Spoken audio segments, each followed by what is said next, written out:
4-part series on Samson. But before we do that, just a couple of questions. I like when people ask questions. This one was not so much a question as more a comment, but it's a good comment, and I want to respond to it.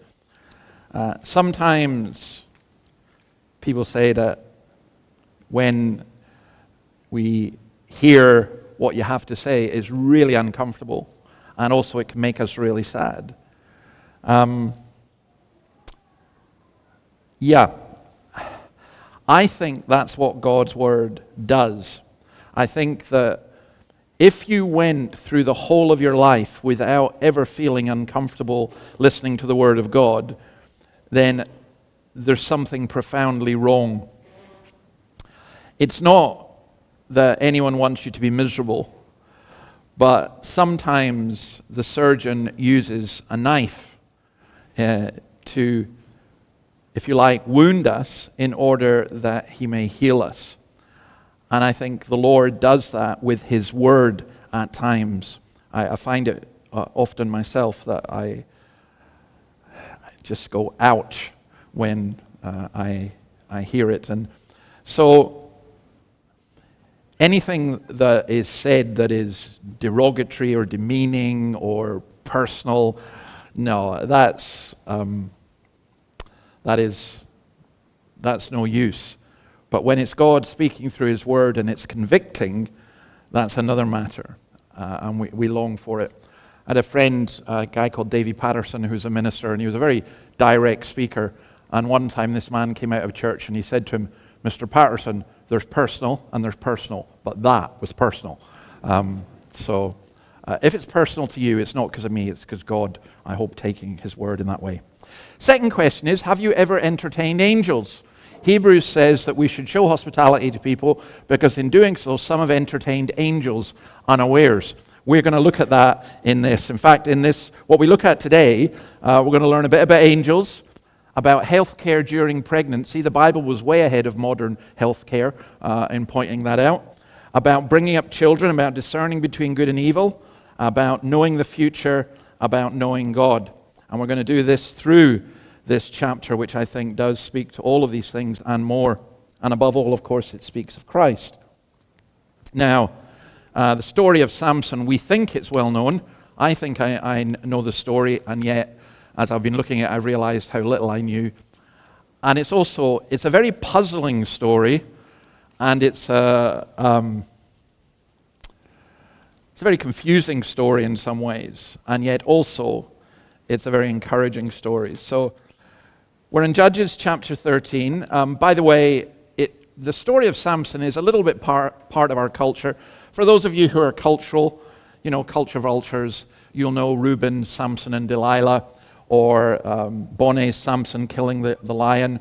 Those of you who are into music, you will know Handel's Samson's Oratorio, or Tom Jones' Delilah. I didn't want to mention that word that song, because as soon as I thought about it, it just went round and round in my head like an earworm for the rest of the day. So I apologize for ruining your Sunday. But I think my favorite cultural reference to Samson is my favorite poet, other than perhaps Leonard Cohen or Bob Dylan, and that is John Milton. And he wrote a fabulous poem. It's 55 pages long, but so worth reading. Samson Agonizeites, the agony of Samson. And it's a poem about how Samson feels when he's blinded and in the temple of Dagon. And it is an incredible piece of writing. Let me just quote one part of it, and over the next 3 weeks or so, I'll probably be quoting more, because it is one of my favorite poems ever. And this is one line. I love this, 2 lines. "The breath of heaven fresh blowing, pure and sweet, with dayspring born, here leave me to respire." And I love that idea of the breath of heaven, pure and sweet. And Samson, blinded, in agony, disgusted at himself for what he has done, is longing for the breath of heaven. And that's what we long for. So let's turn to verse 1 of chapter 13. Again, the Israelites did evil in the eyes of the Lord, so the Lord delivered them into the hands of the Philistines for 40 years. Now, the phrase the eyes of the Lord is used 6 times in Judges, and this is the last time it is being used. You will contrast it with another phrase that is used several times, I think only 3 though, and that is, and I think it is the theme of the book of Judges, that everyone did what seemed right in their own eyes. That it was a phrase that summed up the culture of Judges' day. I want to suggest it's a phrase that sums up the culture of our day as well. In fact, we kind of exult in that. Now, it gets a little complicated in this. So here's the key thing. People go and do something, but they don't think that what they're doing is wrong. So it's not that people are aware that something is wrong and they then do it. They do it not thinking that it is wrong. In their own eyes, it is right. And you can see that in lots of different ways. So what's been spoken about here is not so much people saying, well, I know this is evil, but I'm going to do it anyway. But I'm going to do this because I think it's right. But in the eyes of the Lord, it is wicked. Again, the Israelites did evil in the eyes of the Lord. And that has to be our criteria. Our criteria is, what does this look like to God? We operate on a kind of moral ladder that goes like this. What does this look like to me? And then what does this look like to the people around me? You're a small child, you think, what would my mother think? Maybe actually you're an older person, you think, what would my mother think? Or then you maybe think, what does my partner think? Or what does my culture think? Or what does my boss think? In the eyes of our society, maybe sometimes we think, I can't do this because culturally this would be wrong. Do you know the television series Friends? I find it quite funny. There's a clip by Tracy Ullman about, it's really very, very funny, about a recovery group for woke addicts. And as part of that, they talk about, the therapist talks with them about the sitcom Friends. And one of the young people says, oh yes, that's the one for old folks, full of the racist, homophobic, whatever, transphobic language. Now, it's quite funny because Friends was cutting edge and considered quite daring at the time. And now, in the eyes of some in our culture, oh, you can't have that. You can't watch this. And, there's trigger warnings about absolutely everything. And some of you think I should put trigger warnings on my sermons. Well, you can forget it. Things change. In the eyes of society, this isn't good anymore. Or in the eyes of society, something is bad. So, this is where we have a real problem in the church, and this is where we have a real problem with the Bible. Because if society thinks like that, then when people come in and they've got in their own eyes are thinking about what's right and wrong, and we talk about sin, well, our society does believe in sin. It has sins. Of course our society has sins. I can tell you very, very easily how to get cancelled. I can also tell you how to lose your job. It's very easy. Because our society does have sins. However, sin is not what our society says. Sin is what God says. The idea that you can only define what is right and wrong for you is a particular early modern one, but it is one that leads to hell on earth. Because we do not get to determine our own right and wrong. And our eyes, if you like, in terms of seeing evil, we suffer from very bad vision. Really bad vision. We are myopic in that regard. But God sees. And it is God who defines what sin is. And what God sees, if we ever saw what God saw, it would be like one of those thermal imaging things that you see what you can't normally see. We would be utterly horrified if we sow what God saw. There's another aspect to this, and it's how easily deceived we are. We need to realize how deceptive sin actually is, and we need to be very, very careful about how we evaluate ourselves. We need to reflect on the Bible and be personally accountable to others, because we can always find ways to rationalize our sins. I'm not bad-tempered. I've just had a bad night. Or I'm not sexually promiscuous. It's just the way that God made me. We can rationalize our sins, and by the way, we find it quite easy to condemn other people's sins as well. But I love Thomas Brooks' definition of this, of what happens. He says this, that Satan paints sin with the colors of virtue. And that's a beautiful image. We live in a culture which is virtue signaling. And I could take you to 1,001 tweets where sin is painted as virtue. And it's not. We call the taking of a human baby's life health care. We call enslavement to pornography sexual freedom. We call greed looking after ourselves. That if you notice in modern culture, what we do with language is we take language, we twist it, and we make it mean the opposite of what it really is. And then in this regard as well, sometimes evil seems so irresistible, we turn to it again and again. And what evil does is it takes away your dignity, it saps your strength, and it leaves you hopeless. And this is what happened to Israel. The Lord delivered them into the hands of the Philistines for 40 years. It doesn't mean that they were just physically oppressed, though they were. But it also means that they intermingled, that they copied the practices of the Philistines.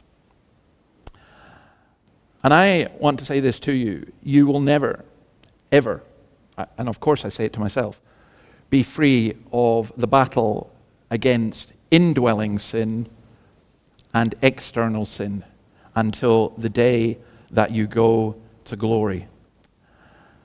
So, we need the eyes of the Lord rather than just our own eyes. So let's read verses 2 to 7. A certain man of Zorah, named Manoah from the clan of the Danites, had a wife who was childless, unable to give birth. The angel of the Lord appeared to her and said, "You are barren and childless, but you are going to become pregnant and give birth to a son. Now see to it that you drink no wine or other fermented drink, and that you do not eat anything unclean. You will become pregnant and have a son whose head is never to be touched by a razor, because the boy is to be a Nazirite, dedicated to God from the womb. He will take the lead in delivering Israel from the hands of the Philistines." Then the woman went to her husband and told him, "A man of God came to me. He looked like an angel of God, very awesome. I didn't ask him where he came from, and he didn't tell me his name. But he said to me, 'You will become pregnant and have a son. Now then, drink no wine or other fermented drink, and do not eat anything unclean, because the boy will be a Nazirite of God from the womb until the day of his death.'" First problem for this couple, they weren't able to have children. That was a significant thing within that culture, and to be honest, it's still a significant thing in our culture as well. But the angel approaches her, tells her she's going to have a child, and that child is going to be a holy child, a child who was dedicated to God. Holy means separate, who was separate to God from the womb, and he was to be a Nazirite to God. Now, to kind of understand what this means, you go back to the book of Numbers, chapter 6, verses 1 to 21. I won't read them all, but the verses. But the key thing there's two things about a Nazirite. A Nazirite took a vow. So they decided, I'm going to take a vow. And when they took the vow, they said, part of the vow was they wouldn't cut their hair. I actually knew somebody who said he wasn't going to cut his hair till Scotland won the World Cup. Well, that was one of the stupidest vows you could ever take. He eventually had to break it. But a Nazirite, during the period of the vow, a Nazirite wouldn't cut their hair. And they wouldn't drink anything from the vine. Now, that doesn't just mean alcoholic. It means that they couldn't take grape juice either. So nothing from the vine. And the third thing was they were never to have any contact with a dead body. Those were the three things that were to indicate their dedication or commitment to God. They were meant to be a sign of living in the presence of the Lord. Now, there's a huge difference between a Nazirite and what was happening here, because the Nazirite vow was for a time and was voluntary. Someone decided to do it. Samson was dedicated to this before he was born. Not only so, but notice this. His mother was not to eat wine or drink wine or eat unclean foods, because the vow started immediately that Samson was in the womb, and he was to be set apart to God from the womb. He's dedicated to God from the womb. There is a very uncomfortable truth that our culture doesn't want to face, and that is that the child in the womb is a human baby. We have somehow managed to convince ourselves that that is not the case. But that goes against not only what Scripture says, but what science says. It's why there is this great evil in our culture. There was a great evil in the cultures of the time of the Judges, where children were sacrificed. Well, here, again, like John the Baptist, like Jeremiah, this child was set apart in the womb. Now, I don't know whether you're into, we can talk about, in fact, tonight we're going to talk about how we know whether, when someone says, God says this. But I have heard people, and in one particular instance, one very personal instance, somebody saying, this child will be. And you know this, I don't see why God cannot give that to somebody. I would be very wary of it, but sometimes God can make prophecies over people. I know my own father was very comforted when I was a bit rebellious in my own way about something that an older Christian had said concerning me. And anyway, this was the case with Samson. I love, by the way, what Matthew Henry, the old Puritan, says here. Women, this is in the 17th century, women with child ought conscientiously to avoid whatever they have reason to think will be in any way prejudicial to the health or good constitution of the fruit of their body. So in the doctor's surgery, if you're pregnant, don't smoke. They should put the Matthew Henry quote underneath. I just thought that was lovely. I thought, here's a guy from the 17th century saying, listen, you've got a baby, so don't overdrink, don't drink alcohol, don't smoke, and that's part of what was involved here. There's some speculation, and not being a man of science or medicine, I think it's nonsense, but some people argued that because of this particular thing, that's why Samson was so strong. And if you want your baby to be strong, we used to say, if you want to be strong like the strongest man in the world, obviously he had tons and tons of porridge every morning. If you want to be strong, eat porridge. If you want to be strong, then this is how it should be. But I don't think that's what's being taught here. But maybe the fact, the way he was brought up and everything else contributed, as we shall see, to his strength. One other thing that is very interesting, the woman, and by the way, we don't have her name. It's interesting. She's a more important character than Manoah, and the angel comes to her twice. I think he must have been pretty annoyed. Let me see the angel, and then the angel comes back to his wife, and she has to go and get him and say, here, look, come and see the angel. The angel came back to me. But look what she says at the end of verse 7. The boy will be a Nazarite of God from the womb until the day of his death. Well, she had a kind of idea that obviously he was going to die, as all human beings do, but nonetheless, there's this sense that she stressed that. Now, by the way, this story, if you know your Bibles, this story is not unfamiliar in Scripture. Isaac was born to a barren woman. Samuel was born to a woman who'd been unable to bear children, Hannah. John the Baptist was born to Elizabeth, who was barren and well along in years.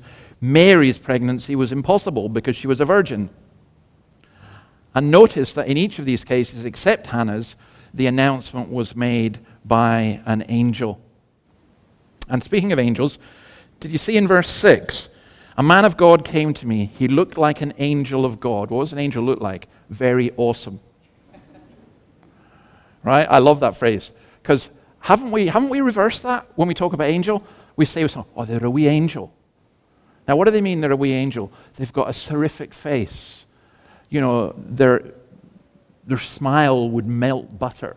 You know, they just look angelic. They look sweet. That's what we mean by a wee angel. We mean they're sweet. You just don't get that anywhere in the Bible. You don't get the cute angels sitting on the shoulder. You know, you get very awesome, is how she put it. I mean, I have no idea what he looked like. A man of God came to me, obviously human. He looked like an angel of God. Very awesome. I don't think we think enough about angels, actually, and what's involved. But one of the things I would absolutely say that there is an awesomeness, and we need to be aware of that. All right, let's see what happens with the angel.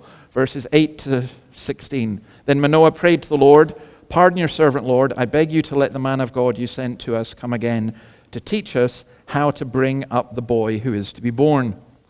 God heard Manoah, and the angel of God came again to the woman while she was out in the field. But her husband Manoah was not with her.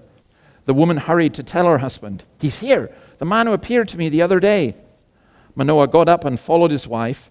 When he came to the man, he said, "Are you the man who talked to my wife?" "I am," he said. So Manoah asked him, "When your words are fulfilled, what is to be the rule that governs the boy's life and work?" The angel of the Lord answered, "Your wife must do all that I have told her. She must not eat anything that comes from the grapevine, nor drink any wine or other fermented drink, nor eat anything unclean. She must do everything I have commanded her." Manoah said to the angel of the Lord, "We would like you to stay till we prepare a young goat for you." The angel of the Lord replied, "Even though you detain me, I will not eat any of your food. But if you prepare a burnt offering, offer it to the Lord." Manoah did not realize that it was the angel of the Lord. Notice a couple of things. Manoah's wife had great faith. She believed what the angel said to her. She's like Mary in that regard. That's real faith, believing what God says to you. Manoah also had great faith, although he was understandably confused. An angel? How do we know? He didn't realize it was the angel of the Lord, we've been told. Why did the angel come to my wife and not me? Now, but how do we know then Manoah had faith? It's simply this. Manoah didn't ask the angel or ask the Lord to send the angel to prove that there was going to be a birth. He didn't say, "Lord, I don't believe my wife. You know what she's like, a hysterical woman. Can you please send the angel to me and tell me that there's going to be a birth?" He doesn't do that. He says, "Can you please send the angel to tell me how we should bring this child up? I know there's going to be a birth. I accept that. How should we bring him up?" There's a certain humility there. I doubt many parents are like this, but maybe when you start off, you're a young couple and you're getting your first child and you think, "Oh, this will be a doddle." And then 6 months in you say, "Why did we do that? Who wants another child?" Or whatever. And then you've got 2 and then you've got 3 or whatever. And it's just bringing up a child is really, really difficult. And so people will go and ask their mothers, or they'll ask their grandparents or whatever. But Manoah asks the Lord. And the Lord says, "I'm not giving you any more instructions. I've told your wife, this is what she's to do, and that's it." It's as simple as that. Now, I think there's something really important here, and it's quite subtle in this. And I'll put it in this way. It is more important for us to know the duty that we are to do than the events that are to come. In other words, the angel does not tell Manoah and his wife, this is what will happen, other than that they'll give birth. But they do say, you are to bring your child up as a Nazirite. And as a very simple principle, the duty are ours, the events are God's. We might say to God, "Lord, I will do this if you tell me how this is going to work out, or what's going to happen, or whatever. Give me this." And God says, "No. What is that to you? Follow me. Just follow me. Do what I say." And we need, the duty, if you like, is ours, the events are God's, and what we need is we need faithful messengers to come to us and to tell us what God says from his words. Now again, let me just give a general principle here. I know it's not the particular purpose of the passage, but there's always side things that come from passages. And that it is the responsibility of both parents to bring up their children in the fear and admonition of the Lord. It is entirely wrong that somebody would say, oh, well, we'll leave the mother to look after the spiritual well-being of the children.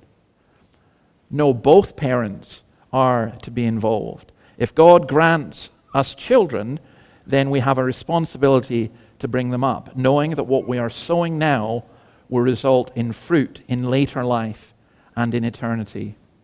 Most of you may forget most of what happened in your childhood and in your teen years, but none of you forget your mother or your father. And that's why it's so important. You'll note also that the vow here was taken by the parents. And I also note that Manoah seems to think of the angel as some kind of human messenger because he offers him food, and that's why the angel refuses it. So, let's read on. Verse 17 to 23. Then Manoah inquired of the angel of the Lord, "What is your name, so that we may honor you when your word comes true?" He replied, "Why do you ask my name? It's beyond understanding." Then Manoah took a young goat together with the grain offering and sacrificed it on a rock to the Lord.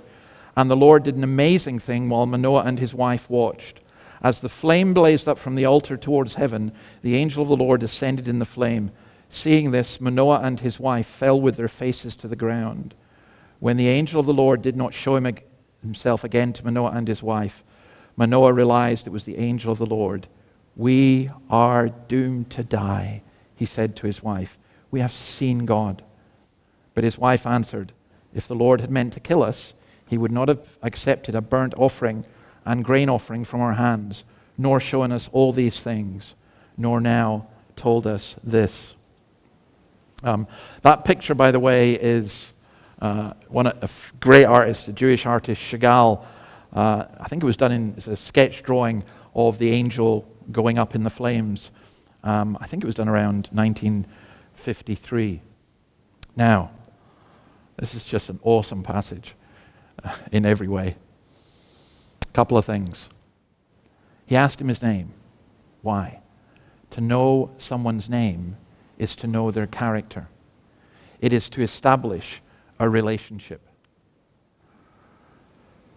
Some of us have great difficulty remembering names. I've got a name tag here. It'd be really helpful if you had a name tag. And if you don't have one, get one. Because then I can speak to you by your name. Otherwise, I forget. It's so easy to forget people's names. But when you are in an intimate relationship with someone, you know their name.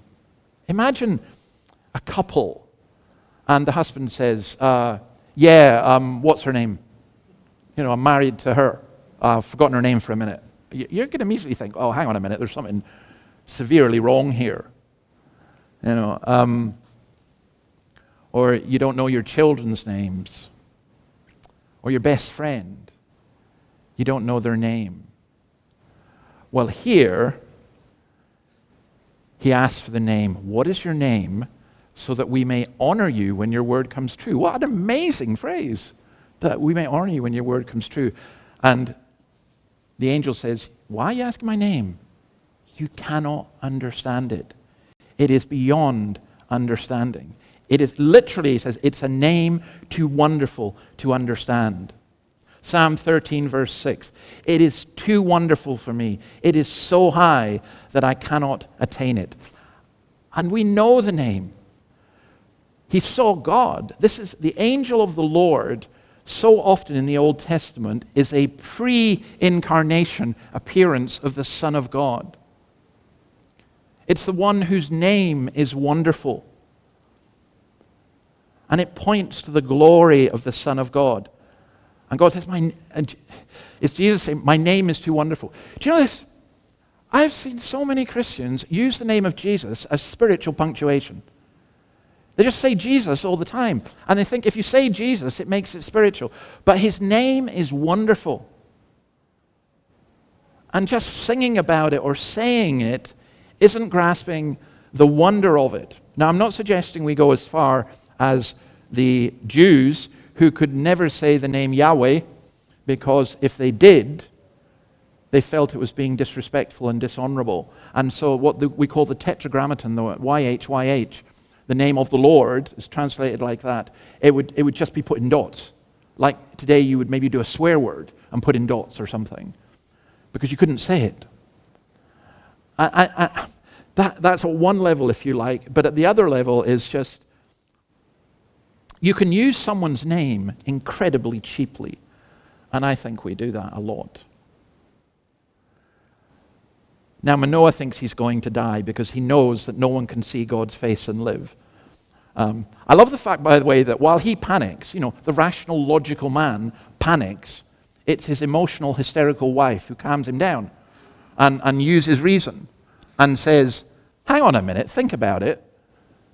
If God was going to kill us, then he wouldn't have made these promises. If God was going to kill us, then he wouldn't have done this. She thinks it through. Sometimes in relationships, by the way, male and female, there are people who use the stereotype that I was being ironic, and I hope you understand I was being ironic about, that, men are more rational and women are more emotional.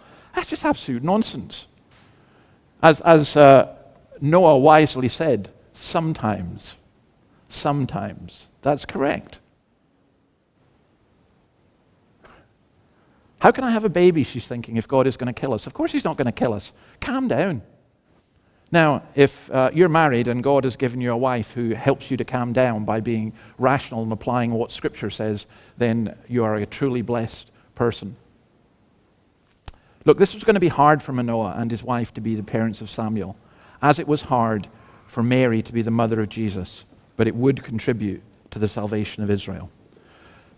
So the woman gave birth to a boy and named him Samson. He grew and the Lord blessed him, and the Spirit of the Lord began to stir in him while he was in Mahanadan between Zorah and Eshtaol.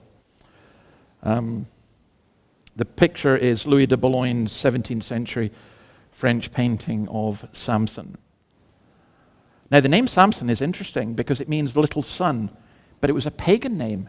It means son of the sun, not son of the Son of God, but son of the sun. The Palestinian culture had so engrossed that. Now, the other thing, as we'll come on to see in chapters 14, 15, and 16, everything indicates that Samson's parents weren't actually all that good at raising him.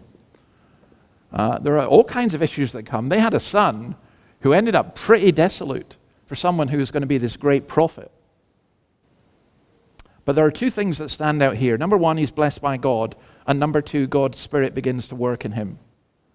Now, just because God's Spirit begins to work in you, it doesn't mean that you will never turn away, and it doesn't mean that you will not end up being a disappointment. I think we're very confused in the Christian church when somehow we see, well, God's Spirit spoke through that man, and then he went and did this. Well, people stumble, people can fall, and people can be restored.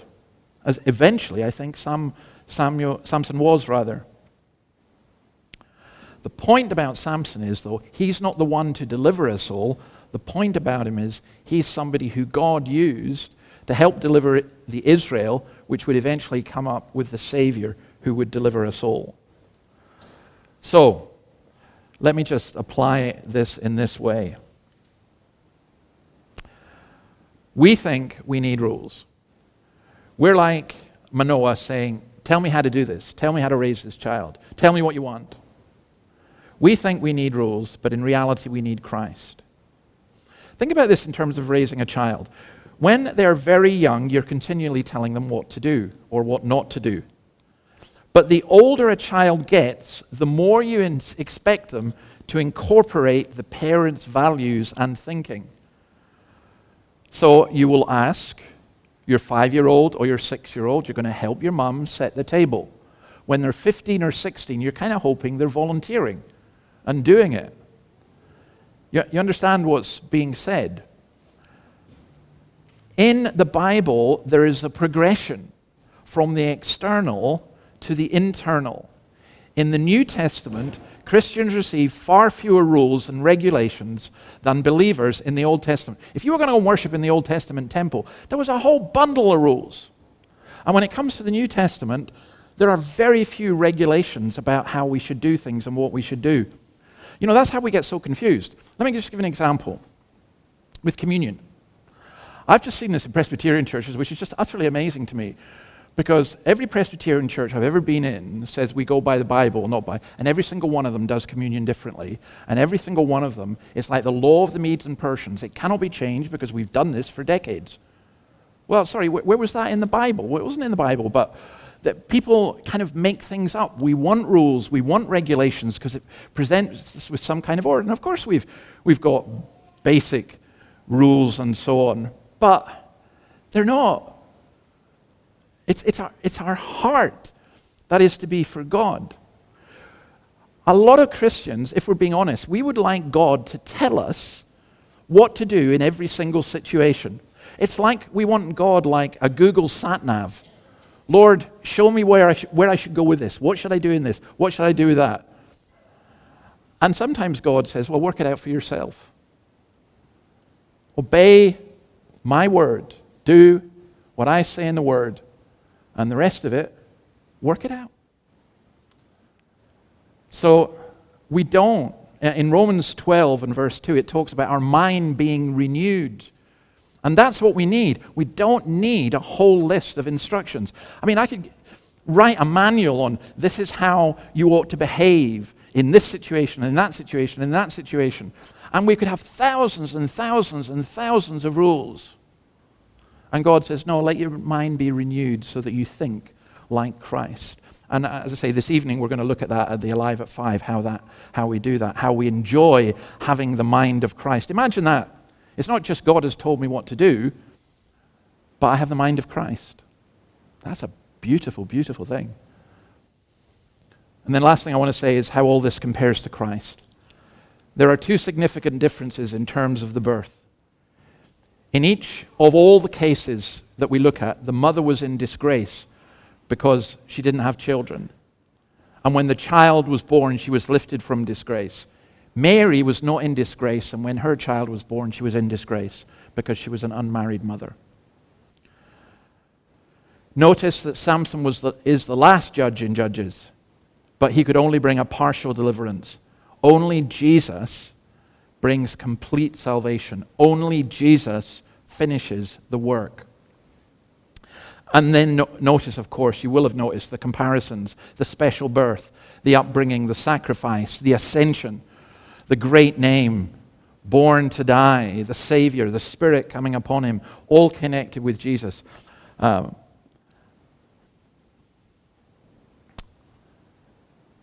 maybe then this, Jesus ascending, but Jesus sends down the Holy Spirit. He ascends in flame, if you like. The angel of the Lord here ascends in flame, and at Pentecost he comes down in flame, the tongues of fire.